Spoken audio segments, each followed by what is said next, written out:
So, hi to everybody across the world. It's lovely to have you with us. And you may know by now, I hope you do, what Here to Talk is about.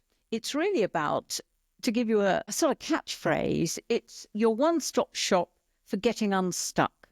And to do that, we have to talk to people who may have been stuck, who may have been in a lot of fear and despair and hopelessness, but have overcome and have changed their lives. And more importantly, they're busy trying to change other people's lives, get them unstuck. And so I want you to meet Randall Morcom, who runs the Hope Africa Collective. Now, Randall is from America, but he's actually working in South Africa. So we get him to tell you about where he is and what he's doing. But Randall, welcome. Been very nice to talk to you. I do know for a fact that before you came to start this work with thousands of people, you actually were quite a big noise in corporates in America. You were a very successful man, earning lots of money, weren't you? I think that gives me way too much credit. But first of all, thanks so much for the opportunity. And also just to say very much, I play a support role here. I wasn't the one who started the work here and just support through operations, but if be a part of what we do here. And yeah, it was quite a change coming from corporate America and that I thought I'd retire in, and now all the way over here in South Africa. So before we just explain to people who don't know what the Cape Flats are in Cape Town, can you just tell us about that moment? Was it a moment, or what made you decide to change your life? What were you feeling, stuck or what? Yeah, that's a great question. Actually, quite the opposite in some ways. I actually was in a career and thought that was my dream. Thought that was where I would retire and that I was set. And actually, that all started to change a bit when I came over here in South Africa on a trip through my church in the U.S. So we were connected with this organization I serve with now. And on that trip, we were actually speaking with the beneficiaries that we serve. And I'm sure we do a lot of skills development work. And I was with a class, it was actually a trade skills class. And we were talking about dreams. What was their dream future? People who have really had very little access to opportunity. And their dreams felt so big and were so big. And it hit me like a ton of bricks at the moment that I thought I had achieved my dream. I could no longer dream forward past that. And so I just got this sense that I wasn't dreaming big enough. And so that moment started to kind of unravel my grip on what fear was, what I thought my dream was. And that started to open me to a lot more change. So long story short, it kind of went, but that was a big moment for me. So did your family and employers say, hey, Randall, you must be insane giving up all this and the money and everything to go to a poor area of Cape Town?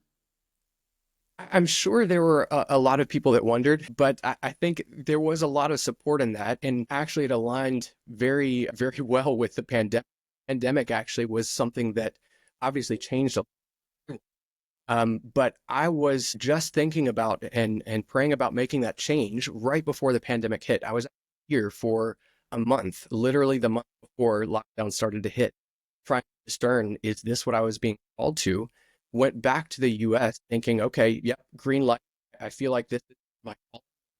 I'm going to walk away from a dream job that I thought that's what I wanted to do. And the pandemic hit, which then turned everything upside down and wondered what would happen.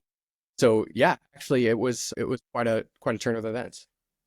Yeah, I think the pandemic's going to be a recurring theme of Here to Talk because so many people got stuck or are still stuck or still sitting on the sofa. And if they're lucky to live in somewhere like the UK, they're getting benefits to do it. But lots of people are stuck. So we'll come back to that. But let's just try and explain because talk about going from one extreme to the other. The Cape Flats, which I know a little bit about, was a place in Cape Town on the outskirts where people during apartheid were moved from very pleasant houses they may be occupying onto the Cape Flats. So it became a sort of dumping dormitory, really. And then people's families grew up from there. But it's got a very, very bad name for violence, hasn't it? It does. And that really is a legacy of apartheid, which for those who maybe aren't familiar, was that systematic separation of races and ethnicities. It really legally took and oppressed the Black and colored majorities of South Africa and literally moved them and pushed them to the outskirts, away from the centers of economic activity. And so even though that system was technically dismantled, or with the first democratic elections and thereafter, that doesn't eliminate the legacy of what results. So the Cape Flats is kind of a broad region on the outskirts of Cape Town, that encompasses a lot of impoverished neighborhoods and or township communities, as they call them here, where people were literally pushed to those ethnic majorities were pushed to the outskirts. And so that still exists. And because of that legacy, they're geographically far from economic opportunity, and everything costs money to get there. So transport costs money, job searching costs money. So that legacy has really perpetuated this lack of access. And so that's why. Yeah. So Hope Africa Collective, I was told by my researchers, has, and I quote, thousands of people under their auspices, under their wings, so to speak, who are trying to eke out a living on the Cape Flats. But for all the reasons you're saying, it's expensive to get at the main centre of Cape Town and so on, so on. Now, can we just look at, so you've got thousands of people who may believe they're stuck, may envy others with a kind of hatred sometimes, but know that there could be something else for them out there. Now, how do you go about installing that into them? That's a great question. And I think something that's important to realize first as well is that these communities, that even though they've had so little access to opportunity and they've been oppressed through these systems, there's so much beauty and potential and community in them. And so we recognize that, we see that potential, and there's such a hope for the people in that community, especially young people, see the potential in themselves. We operate mostly with that young, what South Africa would refer to as youth age, 18 to 35.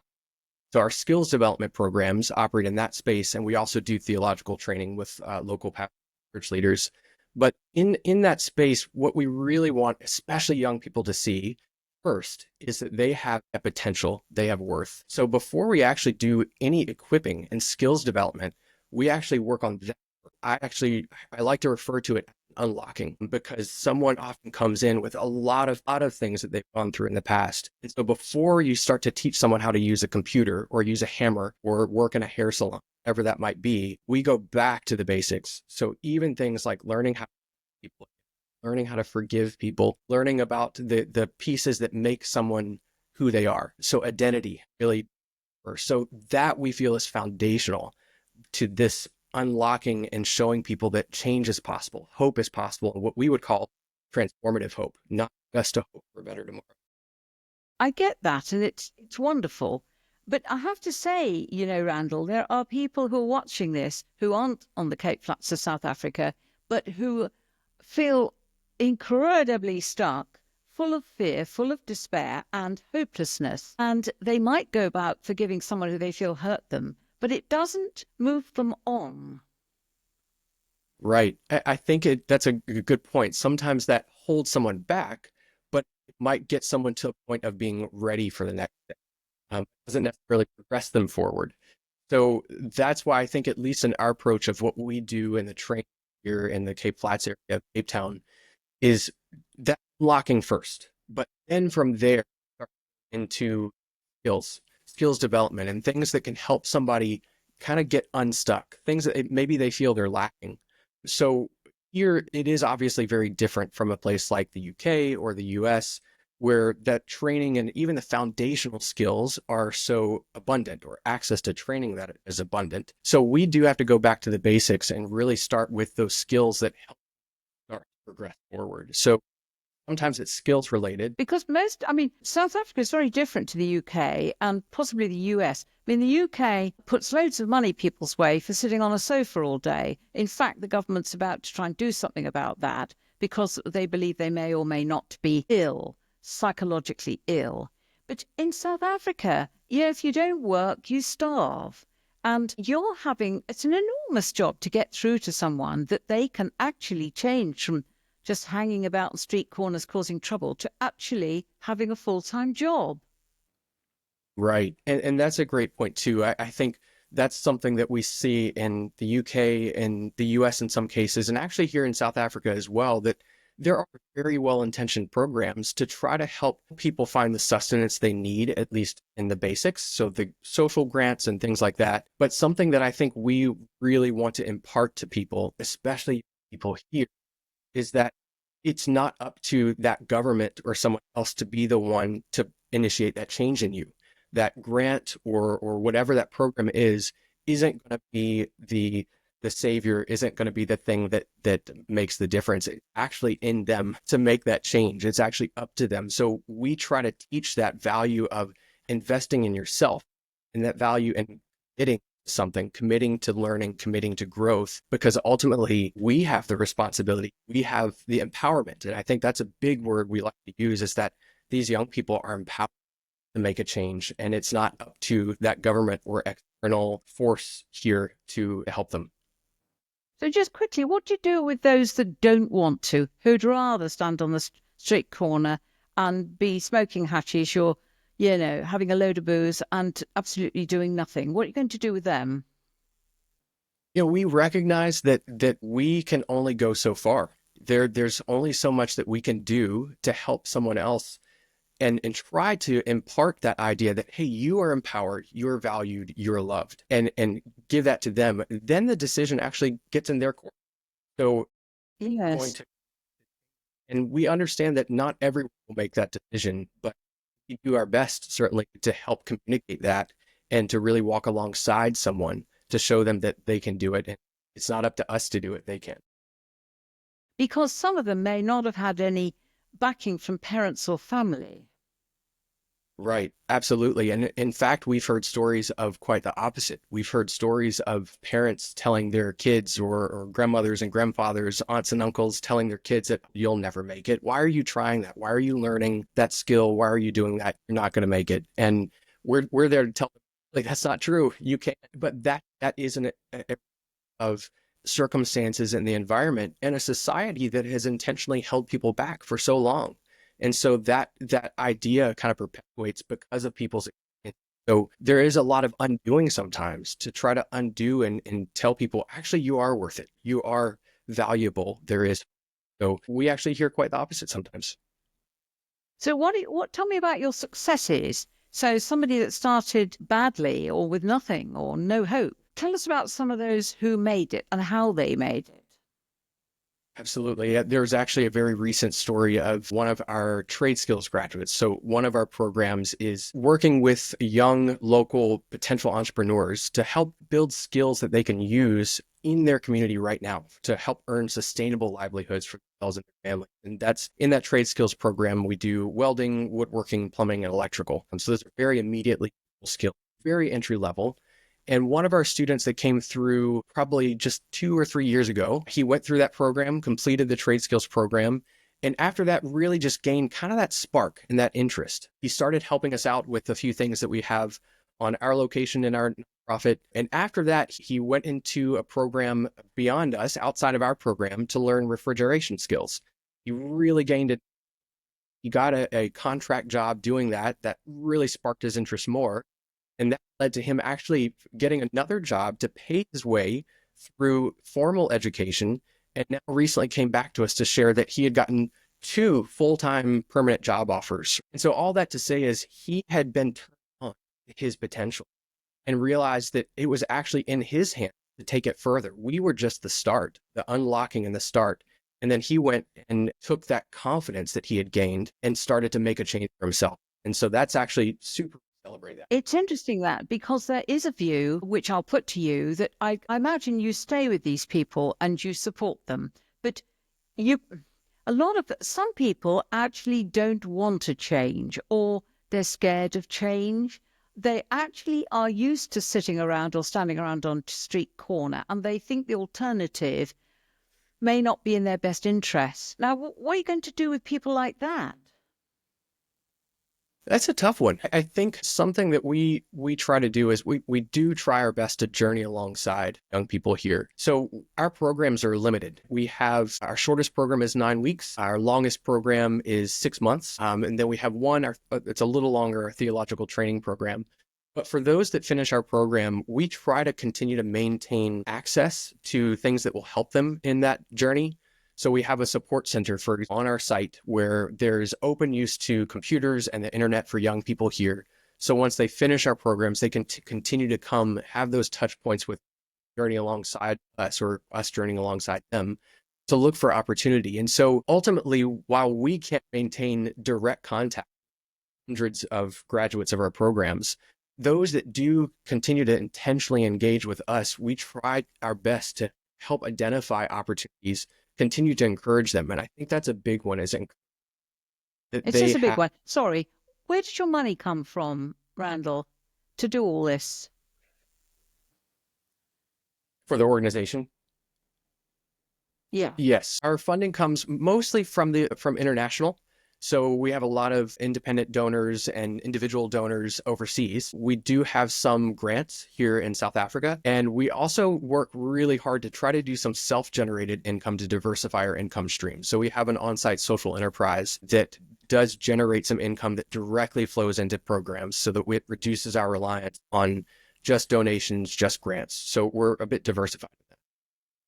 Yep. Well, we mentioned the pandemic at the beginning, and I think governments all over the world are starting to say, oh, wow, this is really not good. The US seen a huge number of people opting not to return to work. Canada, the same. Australia, the European Union, New Zealand, they're not going back to work. Now, as I said earlier, they're now assessing, apparently, some of them are assessing the work-life other life balance. And fine, but you might say, and the government is saying, you've got no good excuse for not working.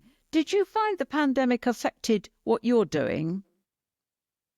It did. I think there's the personal side and then there's the side of the ministry that I work with. I think for me personally, the pandemic actually led to a layoff. So I was in what I thought was my dream career, was ready to step out of that. And the last barrier that I thought was, oh my gosh, I'm gonna have to walk away from a career, but how do I do that? And then throughout the pandemic, it ended up being, I was part of a wave of 28,000 people laid off from this huge company. And so that actually ended up clearing the way. And the Lord certainly answered my prayers of how do I do this? And that cleared the way for actually going into this.